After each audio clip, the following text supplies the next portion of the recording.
बिस्मिल्लाहिर्रहमानिर्रहीम। अस्सलाम वालेकुम ख़ातिन हज़रात, कैसे हैं आप? आपके मूड कैसे हैं? आपके मिजाज कैसे हैं? मैं आपका होस्ट दोस्त अरशद भट्टी हूँ। टोरंटो 360 टीवी PSL स्पेशल में आपको खुश आमदीद कहते हैं। खुदा रब करीम आपको खुश रखे, सलामत रखें, हंसता मुस्कुराता रखे। अल्लाह रब करीम आपको आसानियाँ अता फरमाए और आसानियाँ तकसीम करने की तौफीक अता फरमाए। आमीन सुम्मा आमीन। अच्छा जनाब, बड़ा इंपॉर्टेंट, अच्छा रोज़ाना ही मैं कहता हूँ कि बड़ा इंपॉर्टेंट मैच था आज PSL का। ये भी मैच बड़ा इंपॉर्टेंट था, पेशावर ज़ल्मी और कोयटा ग्लेडिएटर्स के दरमियान ये मैच था। और आज ज़बरदस्त परफॉर्मेंस पेशावर ज़ल्मी की तरफ से। आज टॉस कोयटा ने जीता और उन्होंने पेशावर को खेलने की दावत दी। 196 रन, 8 खिलाड़ी आउट। बल्कि स्टार्ट जब हुआ था तो लगता था कि 200 प्लस कर जाएंगे, लेकिन अकील हुसैन ने हैट्रिक, PSL 9 की पहली हैट्रिक कर ली और उसके बाद स्कोर वो नहीं हो सका जो होना चाहिए था। गो के स्टार्ट में सिर्फ 12 बॉलों पे 30 रन बनाए स्टार्ट में साइम अयूब ने, लेकिन वो ऐसी बॉल पे आउट हो गए। अब क्या कहें, नौजवान बच्चे हैं, वो कोई भी बॉल कुछ भी खेल सकते हैं, किसी तरीके से खेल सकते हैं। लेकिन बहुत ज़बरदस्त स्टार्ट इन्होंने किया बाबर आजम ने और उन्होंने। और पहली विकेट की शराकत में इन्होंने जो है 46 पे पहली विकेट गिरी थी। आज टॉस जो है वो कोयटा ग्लेडिएटर्स ने जीता था और पेशावर ज़ल्मी को पहले खेलने की दावत थी। कुछ चेंजेस भी हुई थी। अगर हम स्कोर बोर्ड पर अगर बात करते हैं तो साइम अयूब के 30 रन थे। सिर्फ 12 बॉलों पर 3 छक्के लगाए उन्होंने और 1 चौका। और बाबर आजम ने 53 रन बनाए 30 बॉलों पे। वो LBW हुए अकील हुसैन की गेंद पे और उन्होंने 9 चौके लगाए और 1 छक्का लगाया। तो उनकी टीम में 36 और 6 42 रन उनके बाउंड्रीज के थ्रू आए। उसके बाद मोहम्मद हारिस रन आउट हो गए और 20 रन बना सके। हसीबुल्ला खान भी सिर्फ 6 रन बना सके, बोल्ड हुए, उनको समझ ही नहीं आई बॉल बाबर हुसैन की जो थी। टॉम कॉलर कैडमोर ने 33 रन बनाए और रोमानो पावल जो हैं वो 28 रन बना सके और आमिर जमाल ने 5 रन बनाए, कॉट बिहाइंड हुए। और इसके अलावा मेहरान कोई रन नहीं बना सके, लाइकवुड भी कोई रन नहीं बना सके। नवीन उल हक ने 10 रन बनाए, वो नॉट आउट रहे। तो यू 196 फॉर 8 पेशावर ज़ल्मी का स्कोर रहा 20 ओवर्स में। और अगर हम बॉलिंग की बात करें, आमिर की 4 ओवर्स में 35 रन, कोई विकेट नहीं। सुहेल खान ने 4 ओवर्स में 48 रन दिए, 1 विकेट उन्होंने दी। मोहम्मद हसनैन ने 4 ओवर्स में 52 रन दिए, बहुत महंगे साबित हो रहे हैं। और इब्रार अहमद ने 4 ओवर्स में 34 रन दिए, 1 विकेट। लेकिन ज़बरदस्त बॉलिंग अकील हुसैन की, उन्होंने 4 ओवर्स में 23 रन दे के 4 विकेटें ली और जिसमें उनकी एक हैट्रिक भी शामिल थी। अगर हो सकता है वो हैट्रिक ना होती तो स्कोर काफ़ी ज़्यादा जो है वो पेशावर का हो सकता था। लेकिन 196 बड़ा अच्छा स्कोर था इस विकेट पे। लेकिन प्रेशर जब आ जाता है ना, जब 200 रन का 180, 190, 200 के करीब स्कोर हो, यानी कि आपको 10 की एवरेज से तो स्टार्ट से ही जो है वो लेके चलना है। और वहाँ पे बहुत इंपॉर्टेंट होता है आपका जो फर्स्ट 6 ओवर्स होते हैं उसके अंदर पावर प्ले में आपको बेहतरीन कारकर्दगी दिखानी होती है। यहाँ पे अगर हम बात करें तो opening as usual Saud Shakeel और जैसन रॉय ने कोयटा ग्लेडिएटर की तरफ से 16 रन बनाए जैसन रॉय ने, 24 रन बनाए सऊद शकील ने। और ये हाईएस्ट था सऊद शकील की तरफ से जो स्कोर था, क्योंकि बड़े मार्जिन से ये मैच चाह रहे हैं। 120 पे पूरी टीम जो है वो उनकी आउट हो गई और 76 रन, 76 रन से बड़ी हार है ये एक, अगर देखा जाए तो। कोयटा की बड़ी ज़बरदस्त बैटिंग रही है और कोचिंग उनका स्टाफ बड़ा ज़बरदस्त है। स्टार्ट भी इनका बड़ा ज़बरदस्त था, लेकिन आई डोंट नो कि अब आगे चल के थोड़ा सा मसला इनके लिए हो रहा है। रोसो सिर्फ 8 रन बना सके। ख्वाजा नाफे एक ही इनिंग्स 60 वाली, उसके बाद उनकी इनिंग्स नज़र नहीं आ रही। जितनी तारीफें हुई थी, अब उतनी तनकीद दोबारा जो इस नौजवान के ऊपर हो रही है। उमर यूसुफ को खिलाया गया, आज 10 रन सिर्फ बना सके। ईवंस ने 12 रन बनाए, अकील हुसैन के 14 रन थे, 7 रन सुहेल खान के, मोहम्मद आमिर के 13 रन, मोहम्मद हसनैन कोई आउट नहीं हुए, 2 रन बनाए। और इब्रार अहमद जो हैं वो 0 पर आउट हो गए। यूँ 17.5 ओवर में 120 रन बनाकर जो है वो पूरी टीम कोयटा ग्लेडिएटर की आउट हो गई। 76 रन से ये मैच हारे हैं, ये बड़ा मार्जिन है। बॉलिंग की अगर बात करें, साइम अयूब ने बॉलिंग में भी आज कमाल ही मैं कहूँगा किया है, क्योंकि बैटिंग में भी कमाल किया था। 3 ओवर्स में 20 रन दे के 2 विकेटें। ल्यूक वुड 3 ओवर्स में 21 रन दे के 2 विकेटें। खुरम शहजाद को आज खिलाया गया 2.5 ओवर्स, 15 रन, 2 विकेटें उनकी थी। नवीन उल हक ने 2 ओवर्स में 25 रन दिए, 1 विकेट उन्हें मिली। मेहरान मुमताज़ बड़ी अच्छी बॉलिंग करते हैं, एक नई ये इमर्जिंग खिलाड़ी हैं, इनको थोड़ा सा पॉलिश करने की और ट्रेनिंग की ज़रूरत है। ये अच्छे पाकिस्तान के लिए जो है एसेट साबित हो सकते हैं, नौजवान हैं अभी। 4 ओवर्स में 22 रन दिए, 2 विकेट ली। आमिर जमाल के 3 ओवर्स में 15 रन बने, उन्होंने 1 विकेट ली।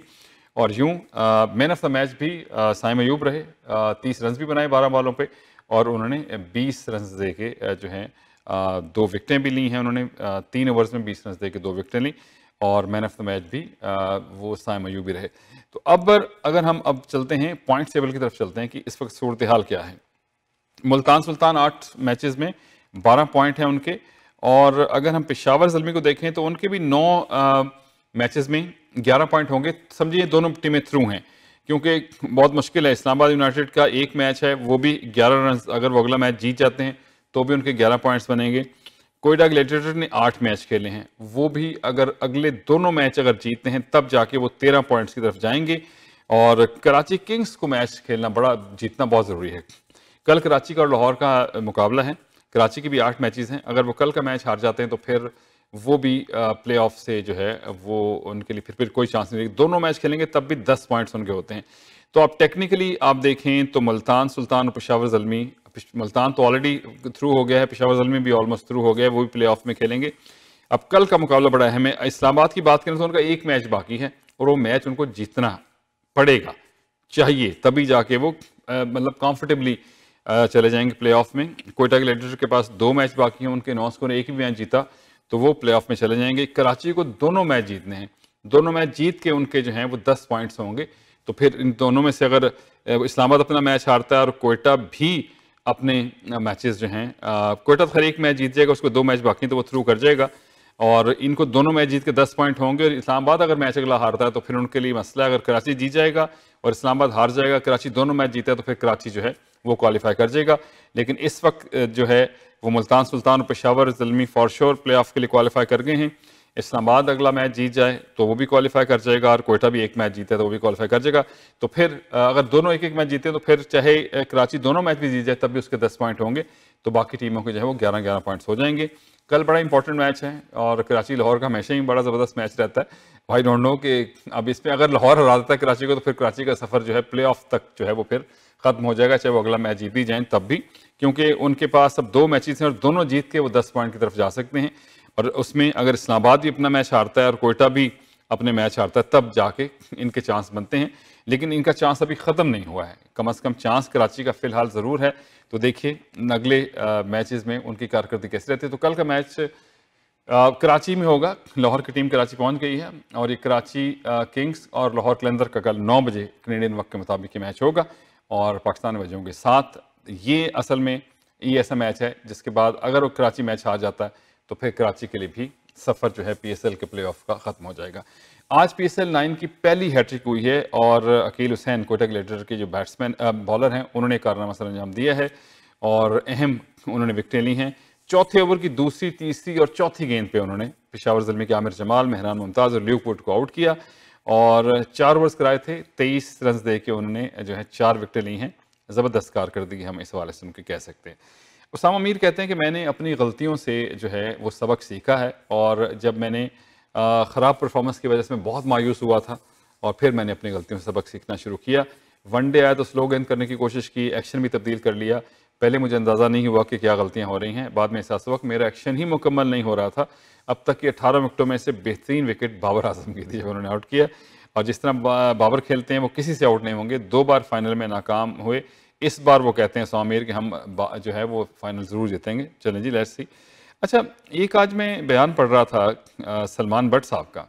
सलमान बट आपको याद होगा, जो मैच फिक्सिंग के हवाले से जो है इंग्लैंड में उनके बाद उन पर पाबंदी भी लग गई थी, और फिर उन्होंने कुछ अर्सा जो है सज़ा भी काटी थी। वो कहते हैं कि PSL heavy weight international cricket की शनाख्त का प्लेटफॉर्म नहीं है। उन्होंने कहा कि महदूद प्लेटफॉर्म से महदूद फॉर्मेट का खिलाड़ी ही मिलेगा, हम इससे टैलेंट की तलाश नहीं कर सकते। Test cricket, first class cricket हमारी तरजीह नहीं है, क्योंकि लंबी क्रिकेट ना तो करवाने वालों की तरजीह है ना ही खेलने वालों की। हम चैंपियंस ट्रॉफी की मेज़बानी का शोर तो मचाते हैं, लेकिन हमने 14 माह में वनडे ही नहीं खेले। लंबी क्रिकेट खेलेंगे तो आप लंबे क्रिकेटर बनेंगे। दुनिया भर में जो बेशुमार लोग कितने लोग की लीग्स खेलते हैं, लेकिन कितने लोगों को जो है वो आप जानते हैं। और शानशाह अफरीदी का PSL में एक सीज़न अच्छा नहीं गया, 2 बार जितवाया भी है उन्होंने। न्यूजीलैंड में 4-1 से हारे हैं, इससे पहले हम इंग्लैंड की कमज़ोर टीम से भी घर में ही हारे हुए थे। हमें किसी की कारकर्दगी का जायज़ा लेने के लिए वो कहते हैं इतनी जल्दी जो है वो नहीं करनी चाहिए, थोड़ा सा इंतज़ार करना चाहिए।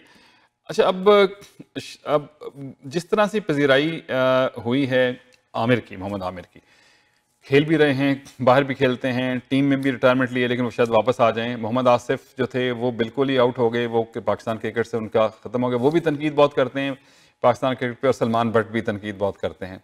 अब जो कुछ आपने किया है उसके बाद ज़ाहिर ये चीज़ें भुगतनी तो पड़ती हैं उनको। कोई भी पहले तो टीम में कोशिश की उन्होंने जगह बनाने की, लेकिन उनको नहीं मिल सकी। PSL तो खैर उनकी एज में शायद ज़्यादा होगी, वो नहीं खेल पाते।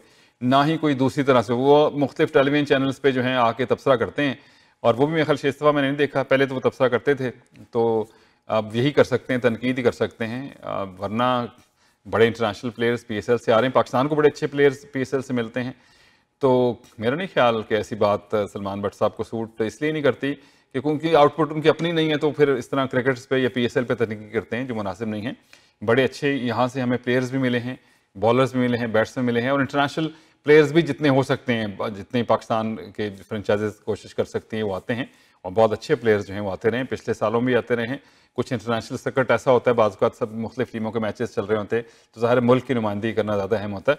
तो मेरे ख्याल में इसमें बहुत ज़्यादा वज़न जो है वो सलमान भट्ट साहब की बात में नहीं है। मुमकिन है कल उनका एक और बयान आ जाए, मेरा मतलब ये कहने का नहीं था, मेरा मतलब ये था। एनीवेज़, अच्छा जनाब, प्लेयर्स जो हैं वो कभी कभी, अब जैसे ज़ाहिर टूर्नामेंट्स होते हैं तो कहीं कहीं वो उनका पुराना बचपन का शौक़ भी कहीं कहीं नज़र आता है। तो वो नज़र आया आज लाहौर कलंदर्स के कप्तान शाहीन अफरीदी हैं। आज वो मैच प्रैक्टिस के बाद जो हैं वो पतंगबाजी जो वो कर रहे थे, और उन्होंने पतंग की डोर और उसके बाद बैठ के जो है वो खुद ही करने भी जो है वो बांधे। तो बड़ा ये आप सोशल मीडिया पे देखें तो नज़र आ रहा था, और फिर लोग जो है उनको बकअप भी करते रहे और पतंगबाजी भी करते रहे। तो बहुत सी चीज़ें ऐसी होती हैं जब आप मशहूर हो जाते हैं तो वो नहीं कर पाते हैं। आप फील्ड में, आप आम लोगों में नहीं जा सकते हैं। सेलिब्रिटीज़ के लिए भी बहुत से मसाले होते हैं।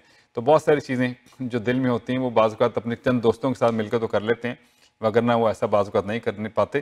तो ऐसा जब मौका मिले तो मेरे ख्याल वो पुरानी बचपन याद आ जाता है, तो फिर यकीनन उस चीज़ को, उस गेम को या उसको एंजॉय करने की कोशिश करते हैं। तो चलिए जनाब, आज का यही प्रोग्राम था, और बड़ी अच्छी जीत है पेशावर ज़ल्मी की। 76 रन बड़े होते हैं, कॉन्फिडेंस इन्हें और मिला होगा। प्ले ऑफ के लिए ऑलमोस्ट क्वालिफाई कर चुके हैं। तो अब लेट्स सी अगले मैचेस में किस किस्म की कारकर्दगी रहती है। कल का मैच भी बड़ा इंपॉर्टेंट कराची के लिए ज़रूर है। कराची को कल का मैच जीतना बहुत ज़रूरी है। अगर कराची कल का मैच हारता है तो वो भी फिर प्ले ऑफ से आउट हो जाएगा। फिर ऑटोमेटिकली 4 टीमें जो हैं वो क्वालिफाई जो है वो कर जाएंगी, क्योंकि इसके बाद उनका एक मैच रह जाएगा। 6 पॉइंट हैं इनके।